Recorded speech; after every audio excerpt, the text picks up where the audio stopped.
Hello, welcome to the Route to Success. I'm Sara Orellana. Today I'm joined by Khanh Tran, founder and co-owner of Bjorn Group Cyber. Khanh is a first-generation Vietnamese American leader who moved from aviation into cybersecurity and nonprofit service. Khanh mentors students and senior leaders, founded TASLE to make tech pathways more inclusive, and believes honest conversations build real growth.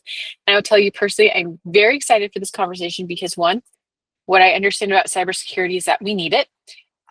Two, I have a passion for nonprofits, but what really is drawing me to this conversation with Khanh is the fact that he mentors students and senior leaders. And I work as a mentor, and I've worked with so many high school and college students to help get them to where they're going, that your passion just really resonated with me. So, Khanh, thank you so much for being here today.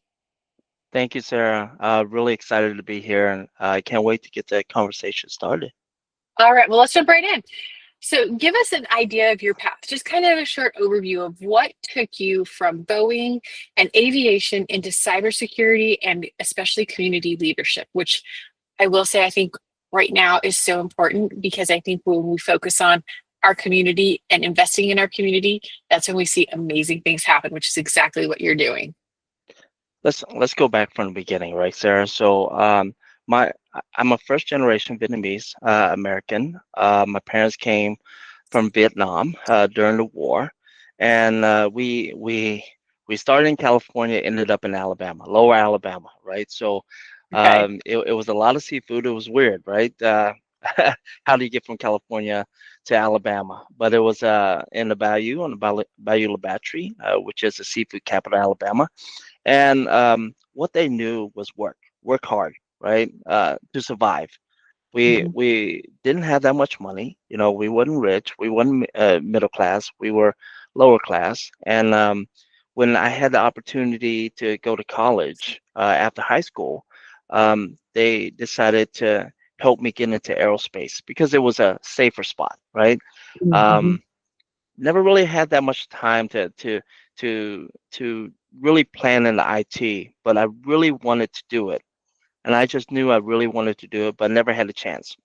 So for 15 years, I went around the world, you know, just working on airplanes, helicopters, contracting in the Middle East. I've been all over the United States.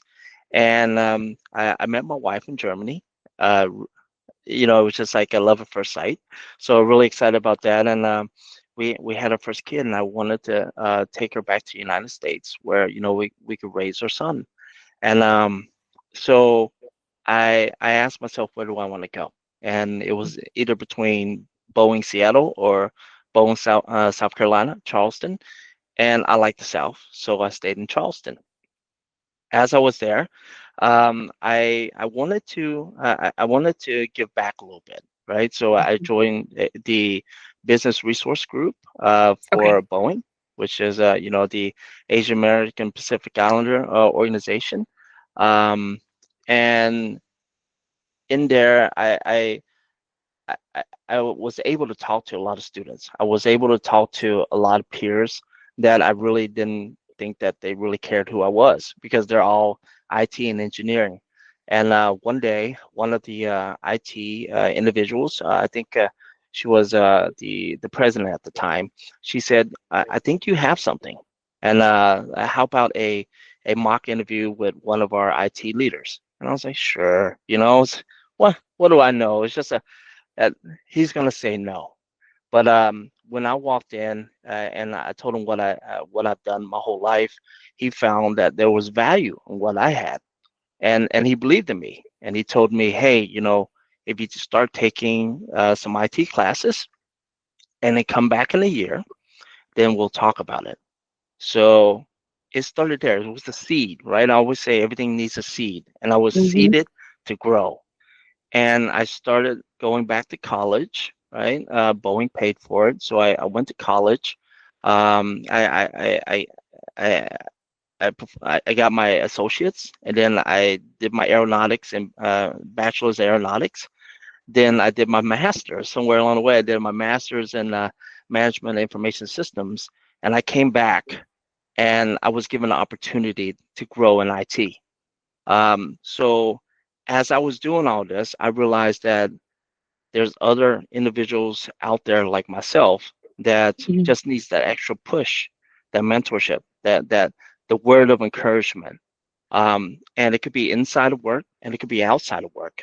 So for me, I wanted to give back for what I was taught, how I was empowered.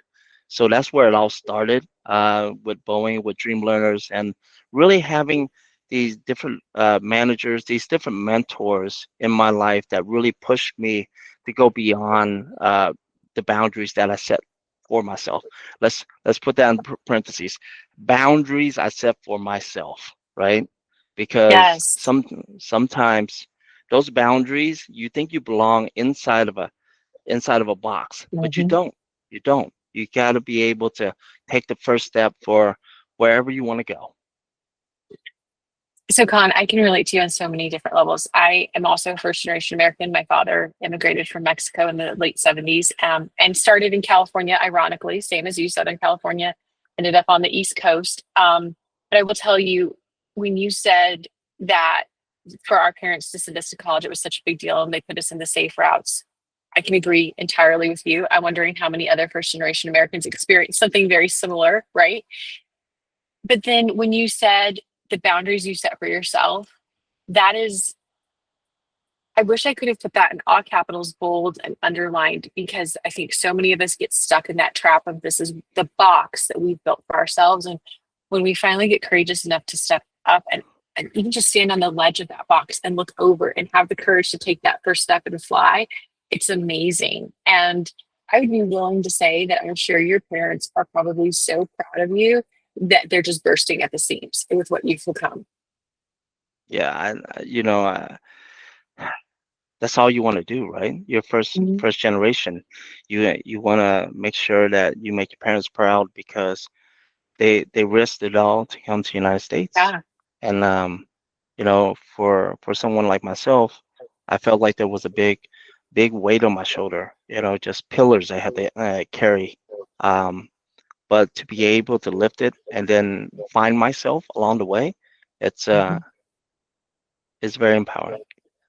Oh, so much. So, being a first generation American, how do you think the values and the way that you were raised and the investment that your parents put into you, and I don't mean financial investment, I mean emotional investment, how does that shape the way that you lead and mentor now?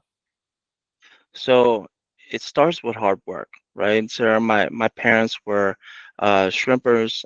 They did a lot of seafood. They were really good with their hands, and it's just we worked day and night. Mhm. I started my working when I was really young, and hard work is what got us through, right? Believing in something and hard work.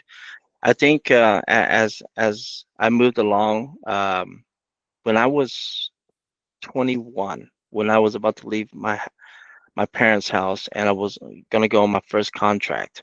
My dad told me something that really hit me, right? And you know, foreign cultures, Asian cultures, and everything, we don't really say what we want to say, right? We try to stay strong. Nowadays, when I'm talking to my kids, I'm like, I love you, right? But Right. back in that generation, you don't hear I love you, right? Oh, you don't? No. No, you hear what my dad told me was, I just want you to remember one thing. You're trans. Trans don't fail, right? And it was just like, it was the most enlightening thing ever to me. But what I really learned while I was been out there, and even to today, and all the partnerships and all the connections and networks I make, there's three things that is of value to me. Um, Having good morals, right? Mhm. Um, Keeping my integrity Mhm. and trust, building Yes. that trust. Um, it's hard because if that's what you base your life on, then if you lose one of those, it just breaks you. But Mhm. I've been able to be lucky to say that I have kept my morale, my morals, my integrity, and my trust intact in everything I do. Because if I promise something, it's like oak. right? So Mhm. I'm really happy about that, and I'm really happy about those those lessons that my parents given me through the years through the nourishment of affection, different types of affection, right?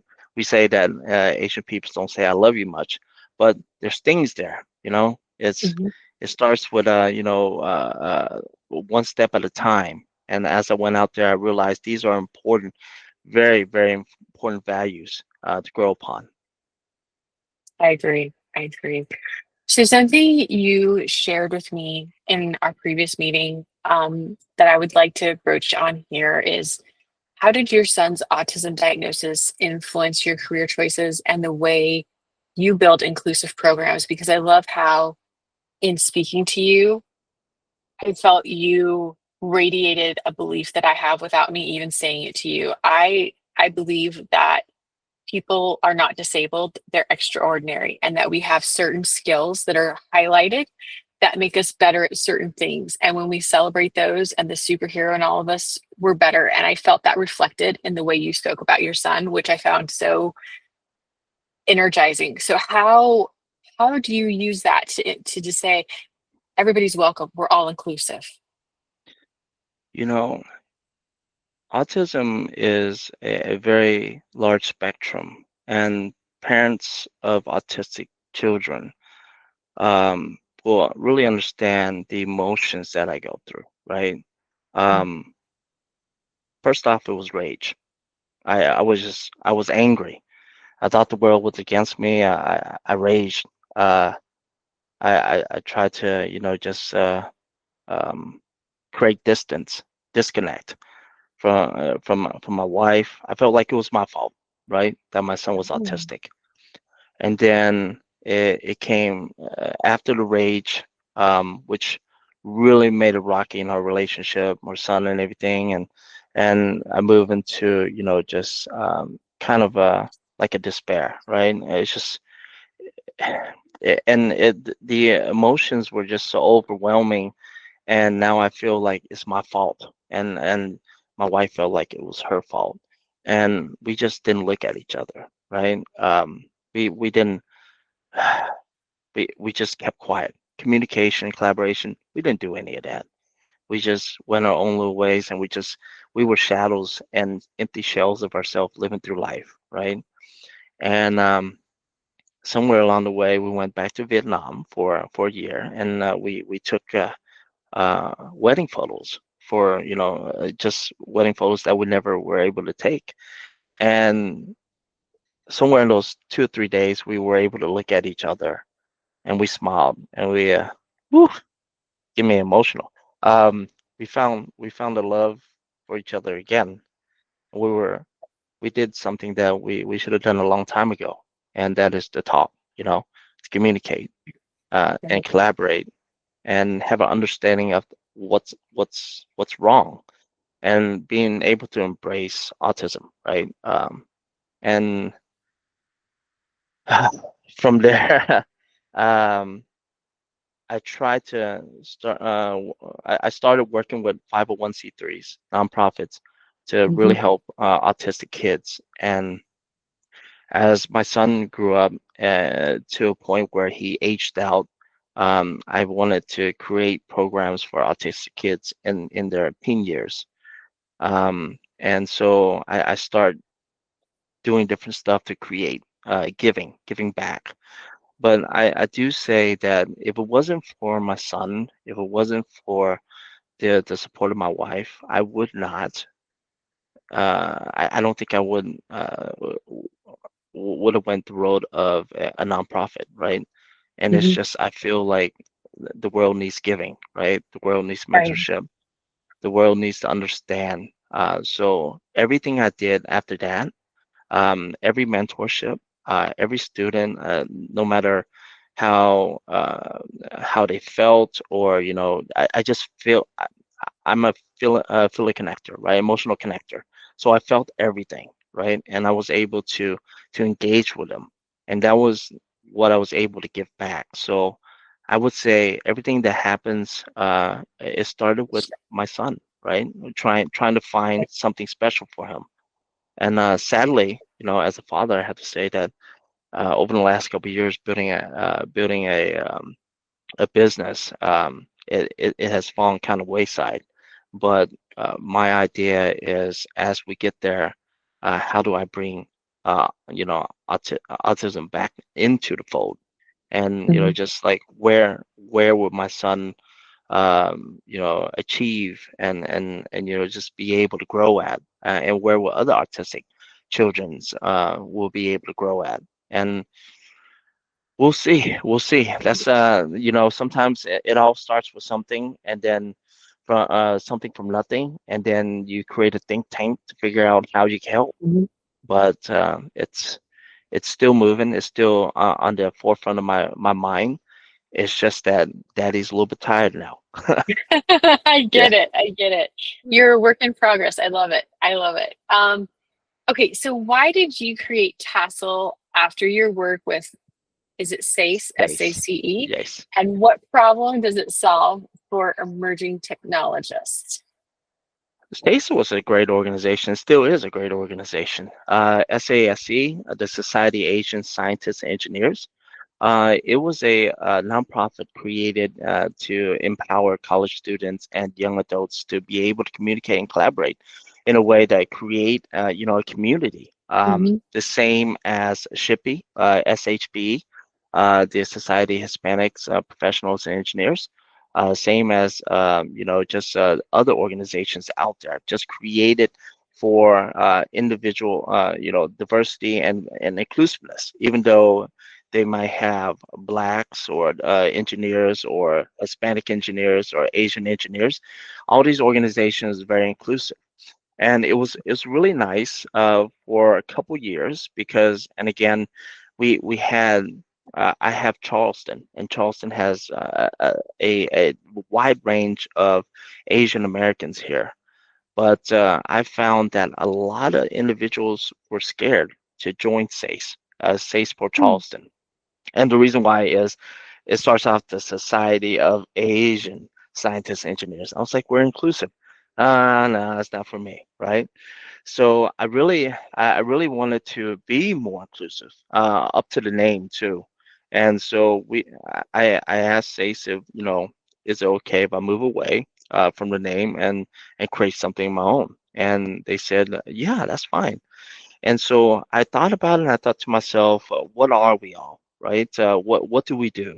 We're all technologists, right? Everybody has a phone, everybody Right. has a computer, iPad, everybody's doing something. Everybody's creating AI using ChatGPT, doing something with their phone or computer or endpoint. So TASL stands for Technologists Aspiring through Servant Leadership, right?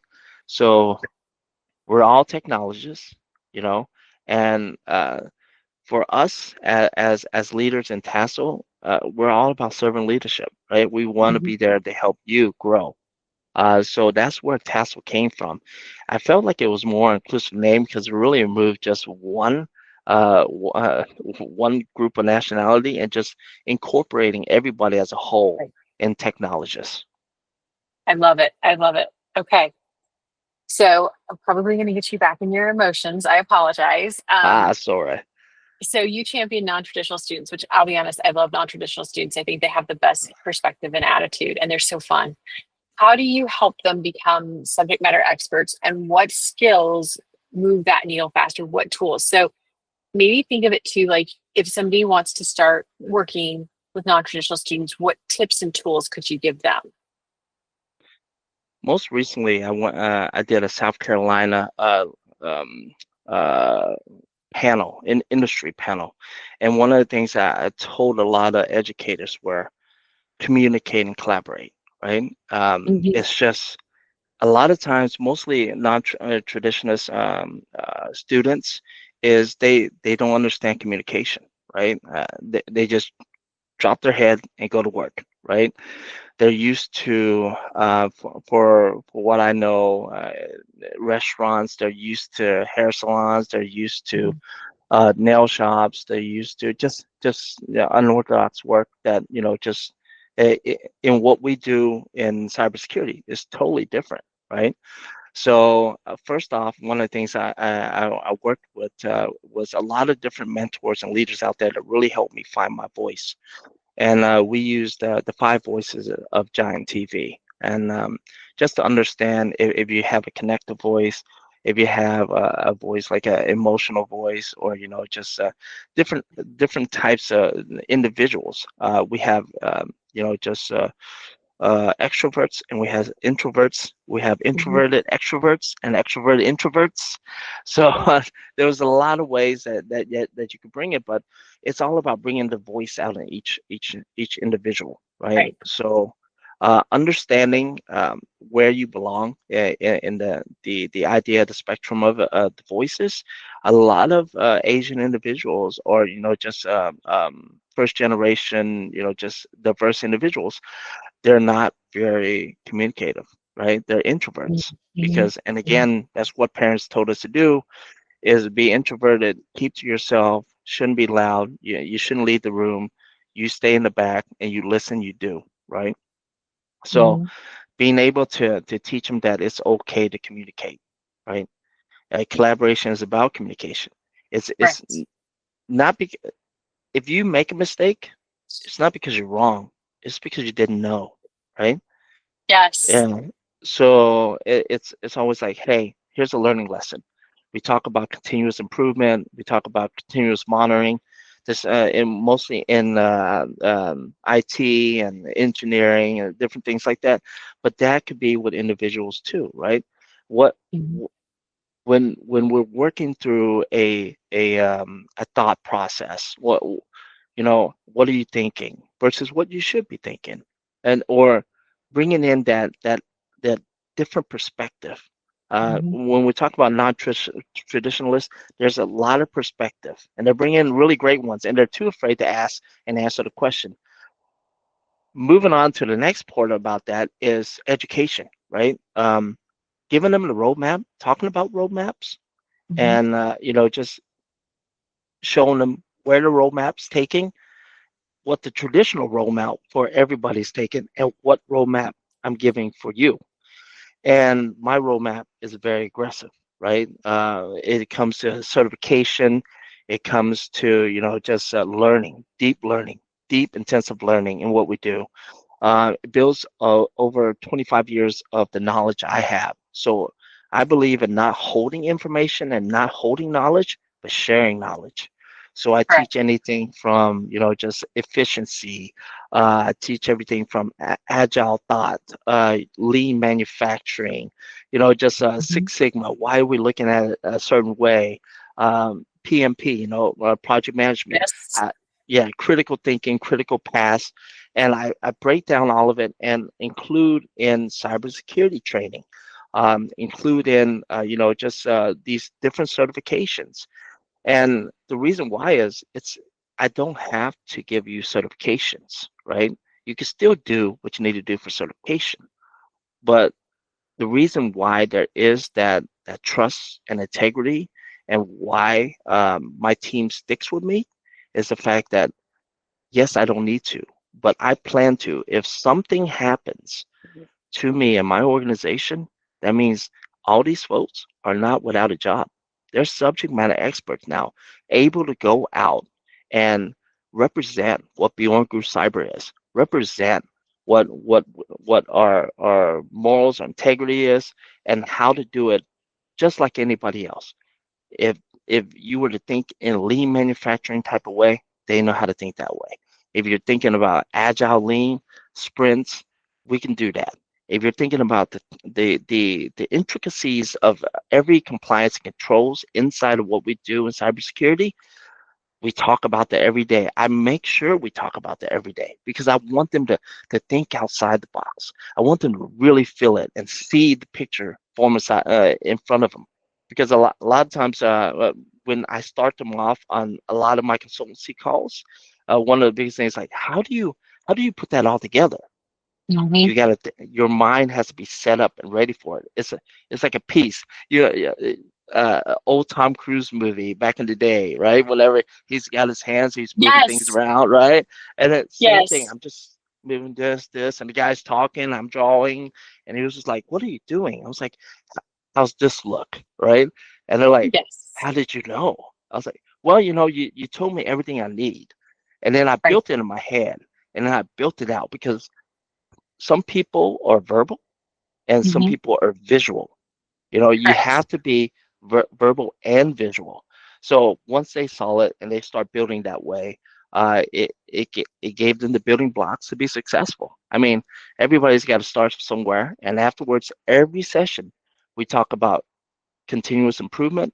You know, Hmm. continuous just what's next, right? What did you see? How can Khan do it better?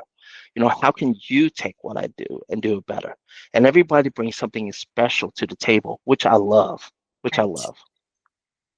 Right. So you said so many things here that I feel like you're in my head. So, first and foremost, information is not a commodity. It should never be treated as a commodity. Whatever we know, we should share. 110%, that makes organizations, that makes relationships go. You keep saying collaboration and communication, which are two keys to being successful in any relationship in your life, professional or personal. I love how you're saying all the different perspectives at the table and that every perspective has value. That's what makes you such a great leader because you check your ego at the door.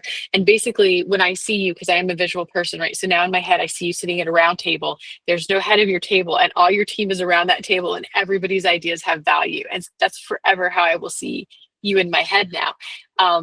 And then I love how you said about creating the verbal and visual picture and having the skills, the multiple skills in your head to be able to jump back and forth to hear what they say and what they don't say, because sometimes as a consultant I find what they don't say to be more powerful and give me more insight into Mm, what they need, and turn that into the solution that then you show visually and verbally. And the fact that you're teaching young adults these skills is so powerful because that's how we're moving forward. Those are those 21st century skills that allow us to have conversations like this, and where I'm like, oh my gosh, Con, you're in my head. We're thinking like, I love this because what I do is so different from what you do, but at the end of the day, it's the same thing.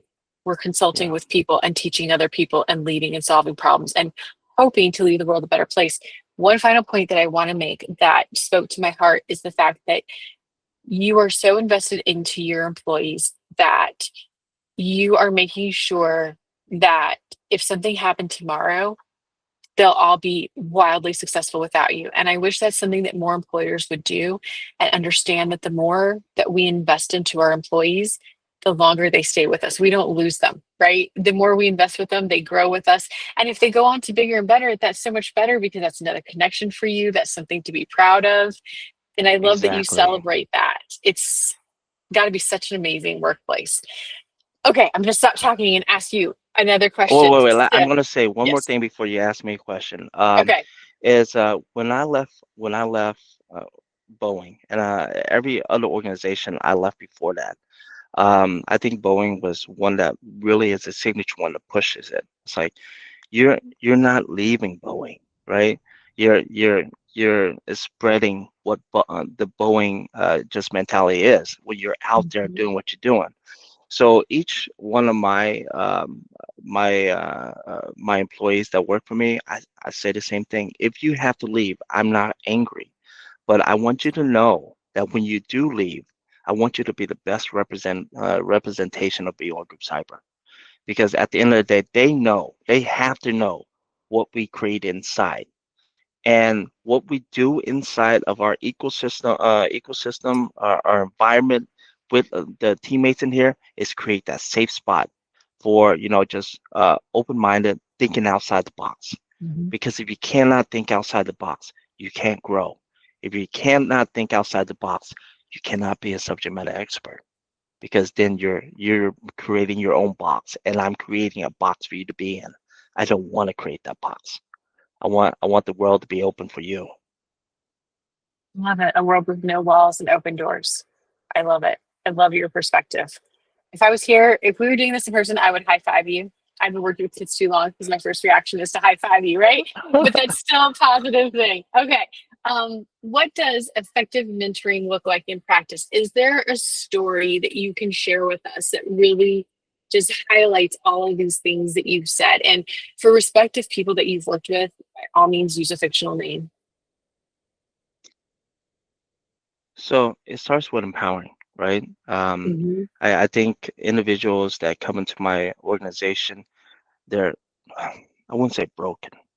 I wouldn't say broken, but the world is giving them, not the best cards, right? But Correct.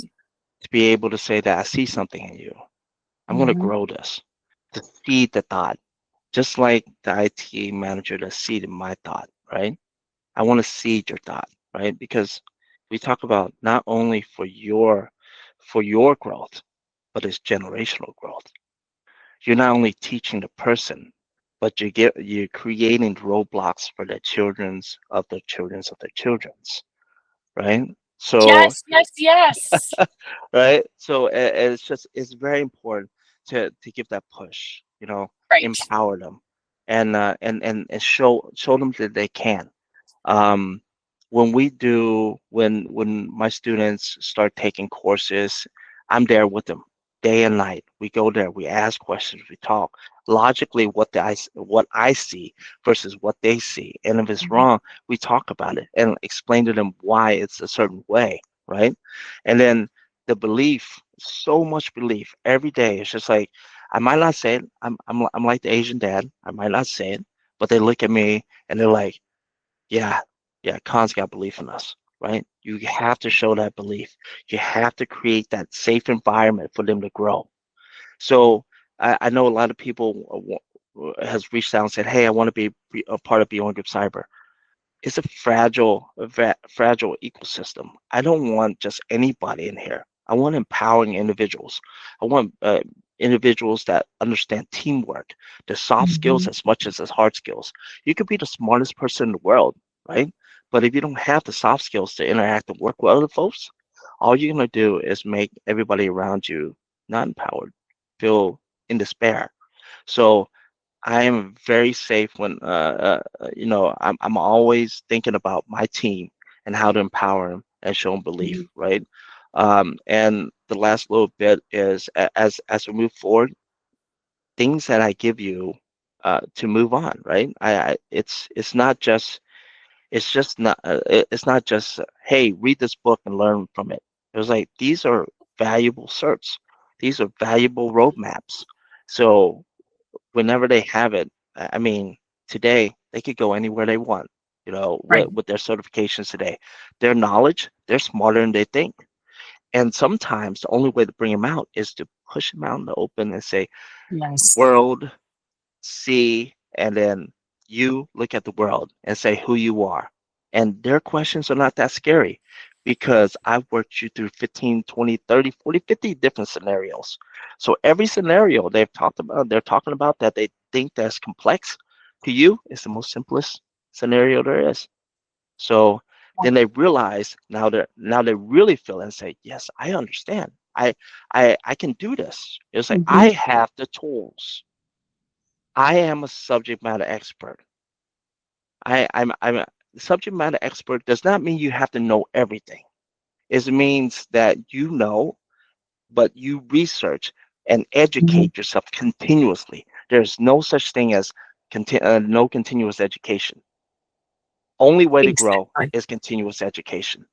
But to be out there and be able to talk to other subject matter experts, technical experts, to leaders out there, now you really feel it. You feel everything you've learned over the last, 6 months, a year, 2 years, 3 years. And you're like, wow, this is so valuable. Hmm. And it all comes back to no matter what, be the best representative beyond Group Cyber. If you fail, I'll be there. It's because you created that sense of belonging and community, and they know that when they leave, they haven't left. They can come back at any time. I think that's the most powerful thing that you can give to anybody, a safe place. I love Yeah. it. All right. So we've talked about all the amazing things that you do for your community. Let's take a few minutes, and if you don't mind, let's talk about Bjorn cybersecurity. Let's talk about what you're doing now, all the amazing work that you're doing, and what's coming. So there's going to be a lot of acronyms. So I'm going to throw out acronyms and I'm going to explain what Okay. acronyms are, right? Okay. So B1 Group Cyber is a RPO or a Registered Practitioner Organization or the Cyber AB. Cyber AB is a governing body for CMMC. DMMC is a certified maturity model certification that a lot of DoD or DOW, Defense Department of Defense, or It's now called Department of War, um, uh, all the all the uh, uh, all the individuals that are organizations that are working within the DOW required to be in compliance. This started way back in, let's just say, somewhere in 2016, right? Uh, but now we're at a point where in November this goes live, right? So a lot of organizations are reaching out, trying to understand GRC compliance, or governance risk and compliance, right? I say compliance twice. But the whole idea is it's something that we self-attest to, or just say we do, versus nowadays, instead of saying we do, there is a third party portion that comes in to make sure that you are doing what you say you're doing. Because I think in the world today, as we're looking at 2025, 2026, and we're looking at data is a commodity now. It's such a big commodity. I think I read one time, and I wrote a whole thesis to, was the new renewable energy is data, but it's not even renewable energy. It's infinite. It's infinite. Whoever controls data, uh, in the long run, controls the world, right? So that's how powerful and important the U.S.'s data is to the U.S. versus other countries. um, it's how fast you get from just R&D, research and Mhm, development, to mhm, actually having the prototype. So what we do is we protect that data. We protect that data from where it starts to where it ends. We have to understand what is done, um, where that data ends and it gets destroyed, or where it goes back to. And in the process, we use different things like cloud service providers, CSPs, mhm, ESPs, external service providers, MSSPs or MSPs, managed service providers or managed security service providers, to make sure that data is safe. We build around it. We build a skiff or enclave where it just protects the data, right? Because most of the data, as we're looking at it, is not all new data, right? Or all new technology. New technology, we talk about zero trust. That's a whole different story in mhm. itself, right? Okay. But old legacy systems, old legacy Linux, old Right. legacy, just servers and everything, is all about protecting the boundaries, and those are what Mhm, enclaves are. So we're literally just protecting the boundaries of how information comes in and leaves, and understanding who touches it, and at the end of the day, if we lose that data, where is it going? Can we follow that data? Can we just uh, identify who's stealing our data? So I believe it's not one of the funnest things to do when it comes to governance and risk compliance, because then again, you're creating policies, you're creating right. procedures, you're bringing in different technologies, and just identifying the evidence artifacts that's necessary to keep your data safe. But it's what we do. We do it well. We do it very efficient, and we work with a lot of teammates, right? We work with a lot of partners, and it comes down again. A lot of partners are with us because we're hardworking, right? We like to build trust and partnership, integrity, and morals. Because Mhm, at the end of the day, if you don't have those three, then you don't have much. And one of right. our favorite things to say is, it, we love that we're so that our partners believe in us so much that Mhm. one of our most strategic partner is KBR, Kellogg Brown Group. Oh, wow. Yeah, yeah. So it's really great to say a big organization like that believe in us and what we can do to ensure safety of data when it comes to controlled unclassified information, Mhm. and we're very proud of it. You should be. You should be, because honestly, when you talk, I feel like you're like the space final frontier. I hear like Star Trek because what you're doing is in my mind futuristic, but very important and very needed. And I like you said it so well. I understood it. That you're putting boundaries around the data to understand who's accessing it, why they're accessing it, and if data is lost, where does it go?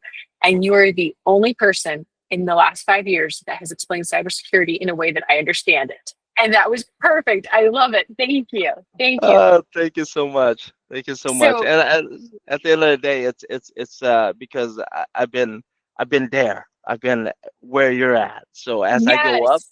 I want to be able to make sure that I can explain it very well because a lot of the contracts that are won by mom and pop shops, right? Small shops, Hmm. 2 or 3 people, Hmm. just a couple or somebody mowing the lawn and have to take the diagrams of the facilities and everything, and they don't know how to do it.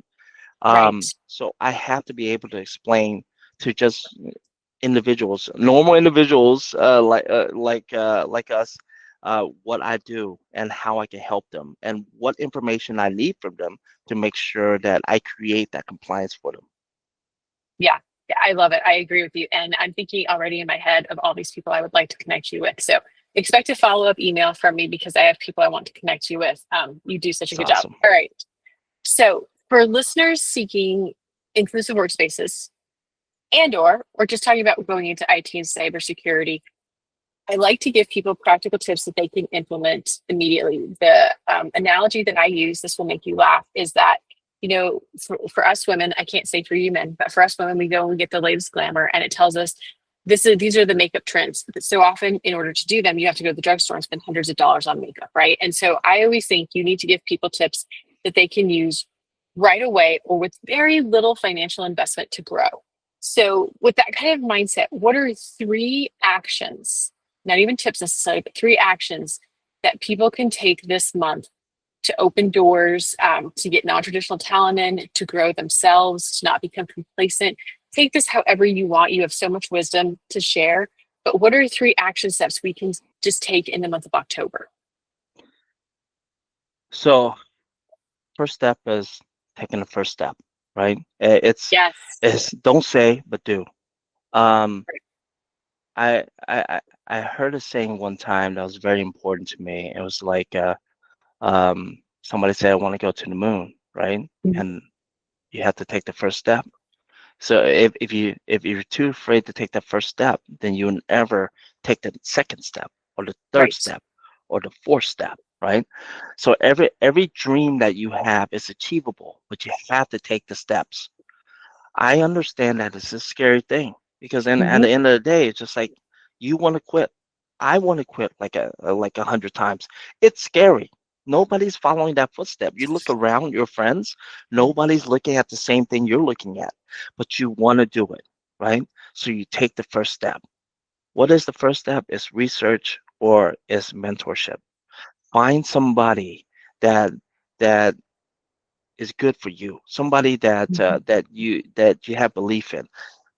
Look, I want to be honest with you. I've tried it. Sometimes it's not a director. Sometimes it's not executive Right. director. It's not a CEO.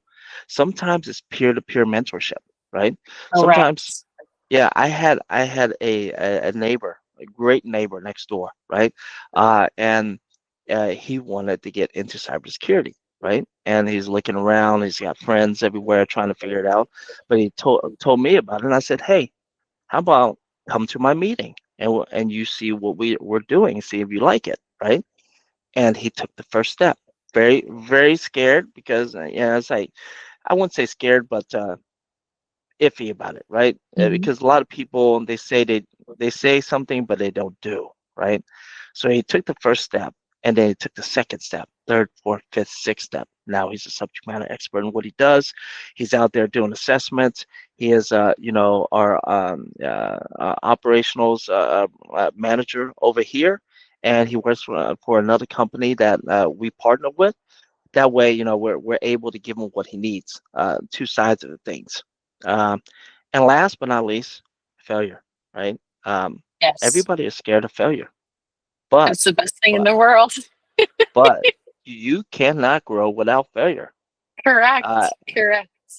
there's a Vietnamese proverb. I use this everywhere I go, and it says, "Failure is the mother of all success."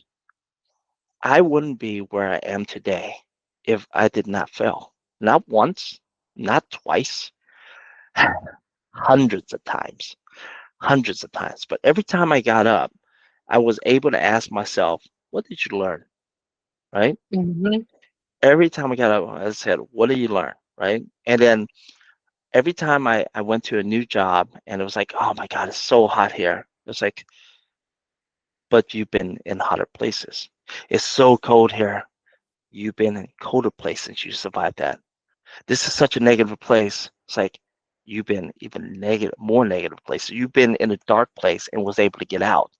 So this is Hmm. not a challenge. This is just one step to get to, what your dream is. Only way to make a dream is reality is taking your steps and embracing failure. I love it. That's what I do every day. And I'll tell you, it's scariest, but also the best feeling in the world. I don't know if you ever stop and look back and you're like, I can't believe what I accomplished. And it's exhilarating. I did that a couple months ago, but usually I don't because then again, I'm robotic. I'm just like I think one of the things I read we had a long time ago. I don't know if we have it still. Is the History Channel, Discovery History Channel, right? Yes. Yes. Yes, and then they were doing a whole series on Alexander the Great, right? Hmm. And I had to if we're probably the same age, so we've seen it, right? And one of the things that they said, and I always keep to mind is Alexandra. He always is the first one in, no matter how injured he is, no matter what's going on, he's the first one in. The reason Hmm. why is everybody's scared, but when you see your general in there, you see your leader in there, you're not going to let him fail as much as I'm not going to let you fail. I'm going to I'm going to empower us all to move forward. So sometimes it's hard for me to look back because I still have everybody hoping, not hoping, but depending on me to move forward.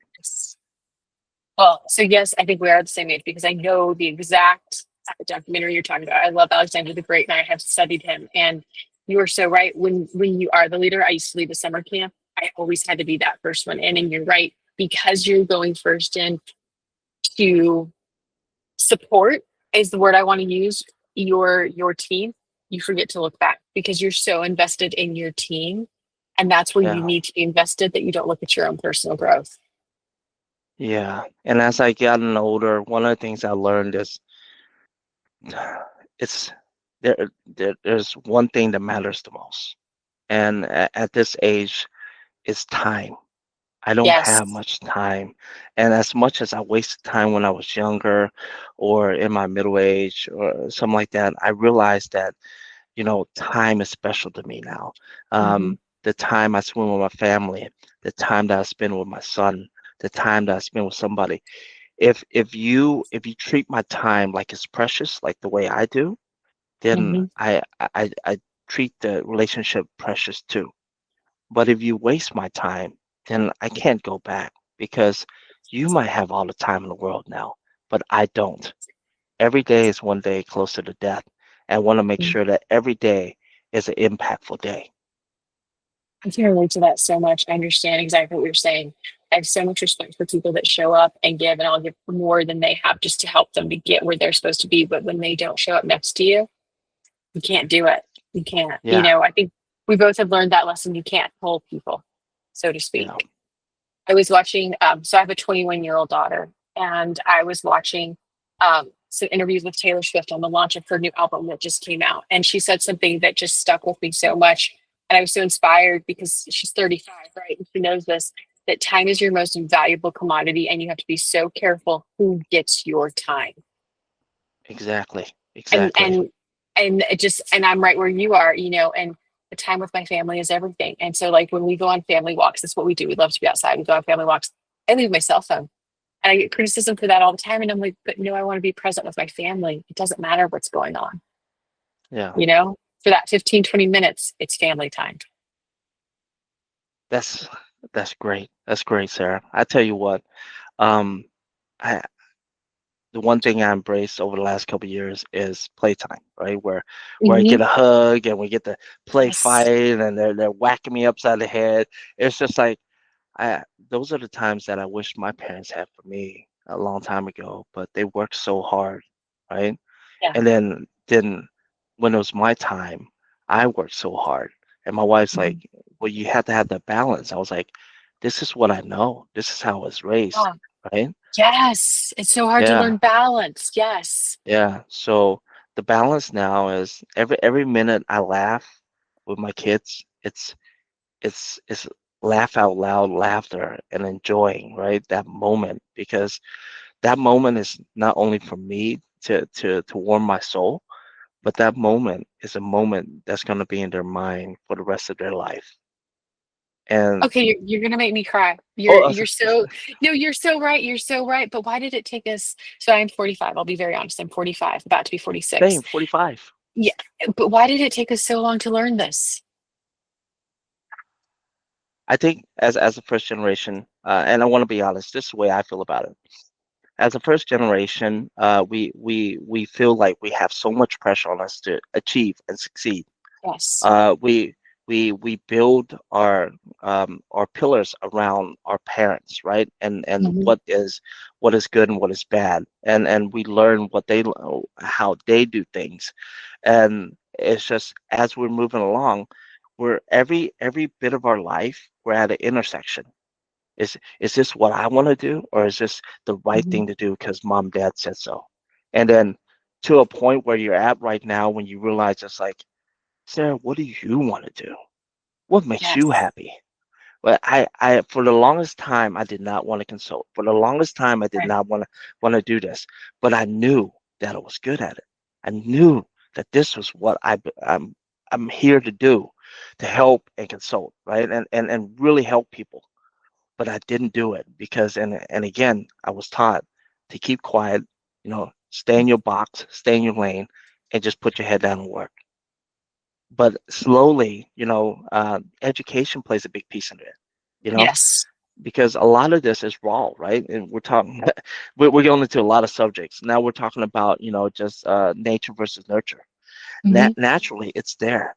But as I nurtured my personality, as I nurtured my knowledge, I became more open, right? Hmm. Start crawling out of the box a little bit more, asking more questions, really being the disruption, right? And everyone's Yes. like, and then finally I was just like, why am I keeping myself in the box?